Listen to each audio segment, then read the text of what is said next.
students, this is Olga Savina, and this is our laboratory experiment number 7, equilibria with weak acids and weak bases.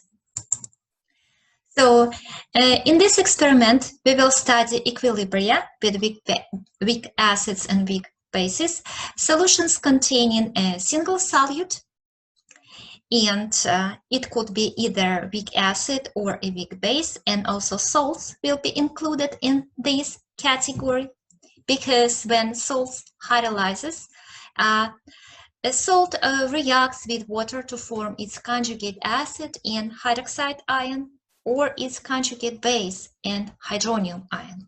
And also we will consider solutions with two solutes and study the common ion effect and behavior of buffer solutions. We have 4 purposes in this experiment. First, we will study the effect of dilution on degree of ionization of a weak acid and a weak base. Second, we will study the pH of a solution containing a polyprotic acid. Fourth, the change in the pH of a solution resulting from a common ion effect. And fourth, the pH behavior of buffer solutions. So you will determine the pH of the solutions and then you will do all calculations and discussions based on this measurement. Okay, you have to prepare the solutions according to the table 7.1 in clean test tubes and examine each one using the pH paper or the pH meter. Let's go over these solutions and see what we have here and what we have to study. Solution number 1. This is 0.1 molar solution of acetic acid. Acetic acid, it's a weak acid. And that's number 1. Number 2, 5 milliliters of acetic acid solution, 0.1 molar, and 5 milliliters of water. Here, we're talking about the dilution of the first solution. It diluted twice. Third solution. It is 1 milliliter of the first one and 99 milliliters of water added to this milliliter. So it's going to be diluted again. So that means all these 3 solutions, they are about to study the effect of dilution on the degree of ionization of the weak acid. So here you have 0.1 molar solution, and now you diluted that in the second one, and then you diluted that again. And you will study the effect of the dilution on the degree of ionization. And actually, this is the first goal of our experiment. Okay. Next solution, solution number 4. We will have 5 milliliters of 0.1 molar solution of acetic acid and 5 milliliters of 0.1 molar hydrochloric acid. That means it's not going to be the dilution, it's going to be the addition of a strong acid to a weak acid. And you will study the effect, the common ion effect of this solution, how the equilibrium changes and how the pH reflects that change. Okay, and solution number 5. This is the solution of polyprotic acid. In our case, this is phosphoric acid, and again we have 0.1 molar solution of phosphoric acid. Okay, our 6th solution, this is the solution of a base, which is ammonia. Okay, this is polyprotic acid, this one is a base. And solution number 7, it is 0.1 molar solution of ammonium nitrate, which is a salt, which will be hydrolyzed in a solution, providing, let's write this equation, maybe a little bit later. Yes, let's do it a little bit later. Okay, it's a salt. I don't want to go ahead. Okay, solution number 8. So it consists of 15 milliliters of 0.1 molar ammonia and 15 milliliters of ammonium nitrate. And so, as you know, this solution is considered to be a buffer solution, right? Because it consists of a weak base and its conjugate acid. Okay? So it's a buffer solution, and as you know, the buffer solution should resist change in the pH when not significant amount of acid or base is added, because it already has a base, it already has the acid that could react with the added acids or bases. So we have our buffer solution, which is number 8, and solution number 9, it is what about? It's about dilution, this buffer solution. So we add in water to this solution and explore the pH of this solution, how the dilution affects the property of a buffer solution. What is the pH of this solution, right? Solution number 10. Solution number 10, we add in 0.1 milliliters of 0.1 molar hydrochloric acid to this solution and see how it changes its properties in terms of the pH, how it resists in drastic change the pH. Solution number 11. Solution number 11, we add in significant amount of hydrochloric acid. We add in 3 milliliters of 0.1 molar solution of hydrochloric acid. It's a lot. It's a lot. So, and solution number 12, it is what? It is addition to a buffer solution, small amount of a base. And again, we expect that our solution, that the pH of our solution will not change drastically, because we add in a small amount of a base. And finally, solution number 13, this is 5 milliliters of 0.1 molar acetic acid and 2.5 milliliters of 0.1 molar sodium hydroxide, which is a strong base. Okay. And solution number 14, 5 milliliters of ammonium nitrate and 2.5 milliliters of sodium hydroxide, which is a strong base. So we have to explore the properties of these solutions according to our assignments. So you will measure the pHs of these solutions using the pH paper or the pH meter and record your results in the report sheet. And then you will use these values to draw the conclusions and to do all calculations.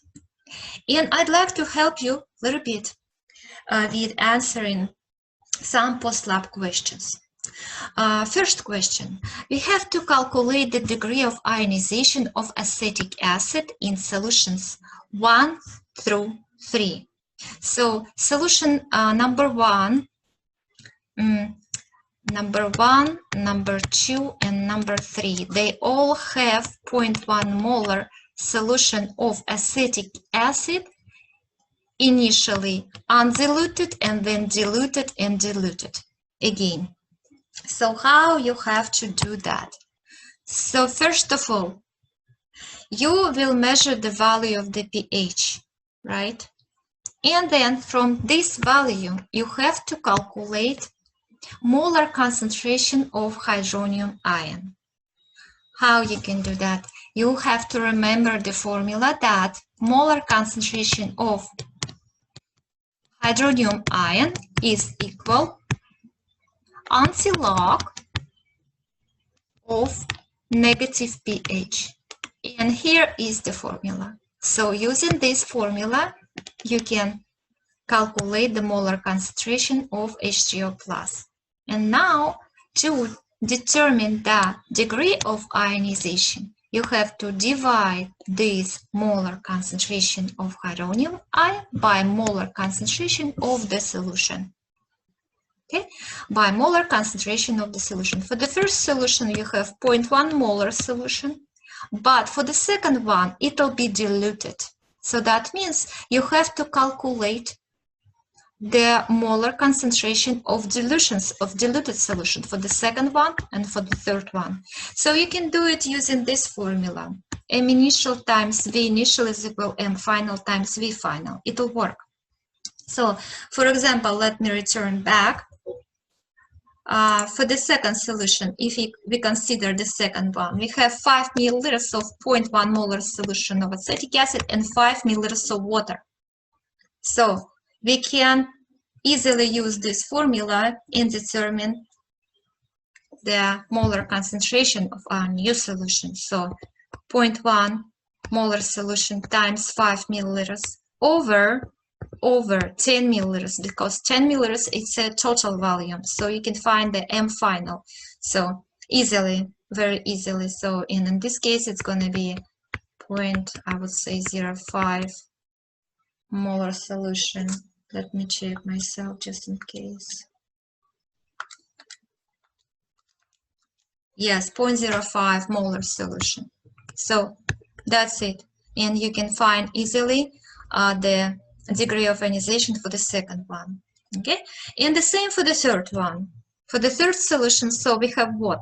We have 0.1 molar solution, and we have 1 milliliter of this solution, right? And the total volume of our solution will be 100 milliliters. So in this case, you can determine the molarity of the third solution. And knowing pH, you will calculate the molar concentration of H3O plus ions and do your calculations. Okay, it's pretty easy.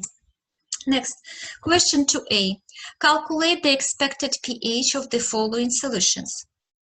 Here I'm, of course, referring you to Ebin and Gammon because this is your lecture book, precisely sections 16.1, 16.3. And you have to do your calculations and you have to compare your calculated values with your experimental results. Because our fourth solution, this is solution of phosphoric acid. I believe this is the fourth one. No, this is the fifth one, our fifth solution. So this is our calculations. We have 0.1 molar solution with Ka1, the ionization, the first ionization constant, which is equal 6.9 times 10 to the negative third. Okay, and so you have to establish this, sometimes called ice table or rice table, and do your calculations. So initially you have 0.1 molar solution, initially 0 and 0 here.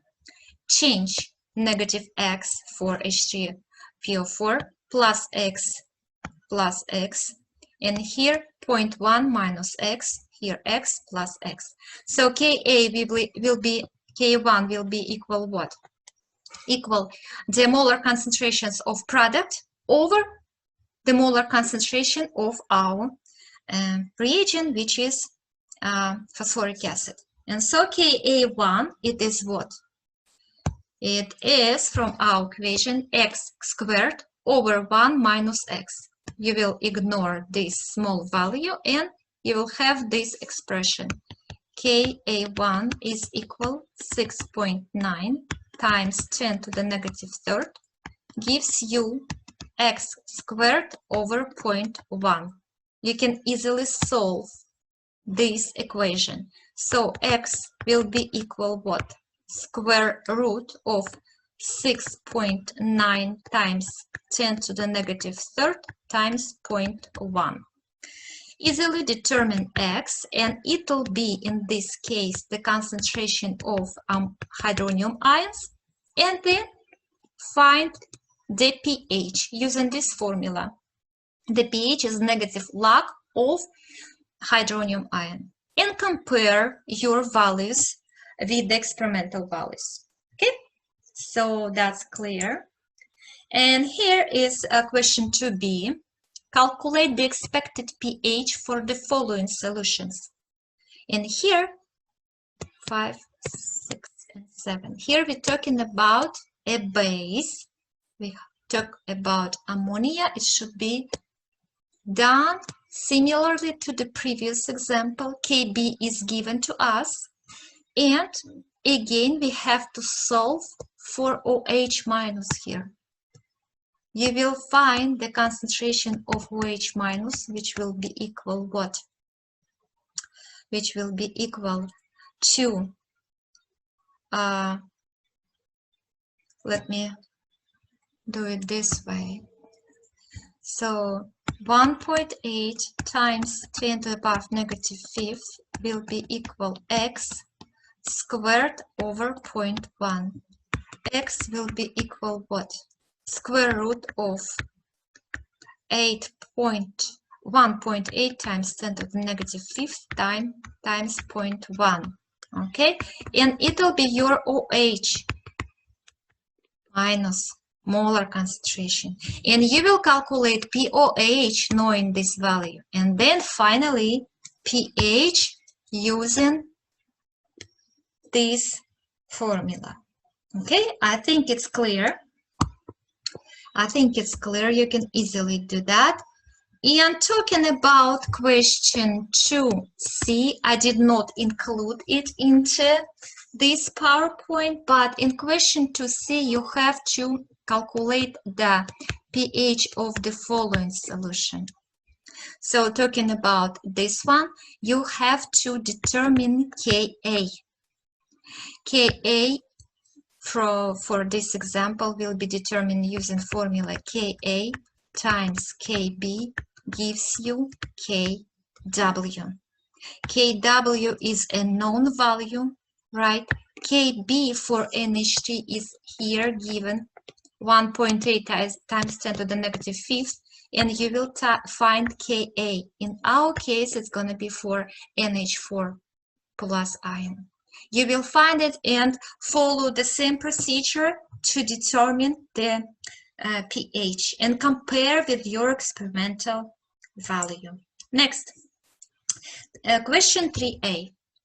Compare solutions 2 and 4. Explain how the common ion effect influences the pH of solution 4. Common ion effect. Solution number 2. Solution number 2, this is 5 milliliters of acetic acid, HC2H3O2, and 5 milliliters of hydrochloric acid. Oh, no. 5 milliliters of water. It is 5 milliliters of water. This is our second solution, right? Solution number 4, this is 5 milliliters of the same 0.1 molar solution of acetic acid and 5 milliliters of hydrochloric acid, a very strong acid. So, of course, we have to think about common ion effect. And what is our equation for this one? It's going to be HCH2H3O2 plus H2O yields acetate ion C2H3O2 minus plus H3O plus. Here's our equation. And of course, for the solution number 2, to calculate the expected pH, we have to know the new molarity. We have already calculated that in the previous slides. You remember we did that. And for this solution, we have 0.05 molar solution of this one, right? So, and you can easily calculate the pH of this solution, knowing the value of Ka. Following the previous examples, you can easily determine the pH. Okay, talking about solution number 4. What's going on over here? So, if you have this system and you add in strong acid to this system, that means you add in a very significant amount of hydronium ions, which means what? The equilibrium will be shifted to the left drastically, right?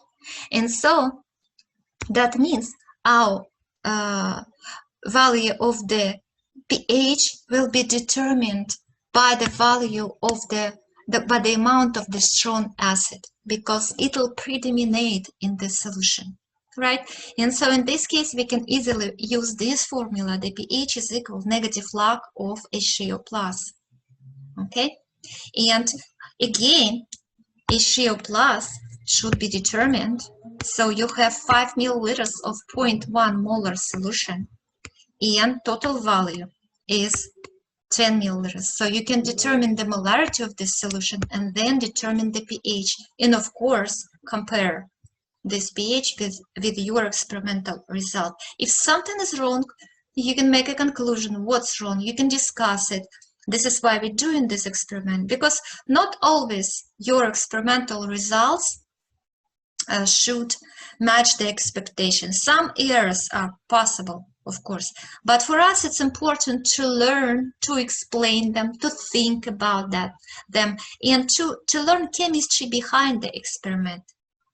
Okay, in this way we can check our knowledge, and this way we can learn better. Okay, question number 3b. We have to explain how the common ion effect influences the pH of solution number 8.